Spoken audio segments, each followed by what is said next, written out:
जर आपल्याला कुठली भाजी वगैरे आवडत नसेल किंवा खावं वाटत नसेल तर आपण मस्त अशी कांद्याची चटणी करू शकतो. तर खूप सोपी पद्धत आहे करायची. तर एक मीडियम साईजचा कांदा घ्यायचा. आपण एकटेच जर असेल ना, तर एकट्यासाठी जर करायची असेल तर एक मीडियम साईजचा कांदा खूप होतो.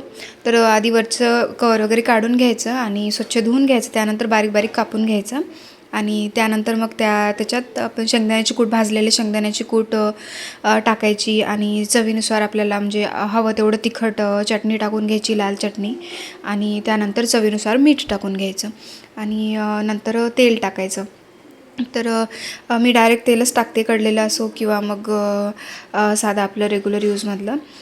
तडकासुद्धा आपण टाकू शकतो, पण मला तडका वगैरे जास्त नाही आवडत, त्यामुळे मी साधं आपलं तेलच टाकून घेते थोडंसं. तर हे अशा पद्धतीने टाकून घ्यायचं आणि खूप छान लागते चवीला. जर भाजी आपल्याला कुठली आवडत नसेल किंवा कुठली भाजी अशी खायची इच्छा होत नसेल तर हे झटपट असं छान चटणी आपण तयार करू शकतो. तर खूप सोपी पद्धत आहे, बनवायलाही खूप छान म्हणजे सोपं आहे आणि चवीला पण खूप छान लागते.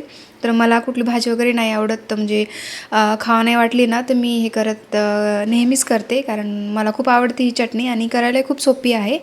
तर नक्की तुम्ही करून पहा आणि मला नक्की कमेंट करून सांगा. व्हिडिओ आवडल्यास व्हिडिओला लाईक करा, चॅनलला सबस्क्राईब करा आणि ही चटणी नक्की ट्राय करून बघा आणि आवडल्यास मला कमेंट करून सांगा.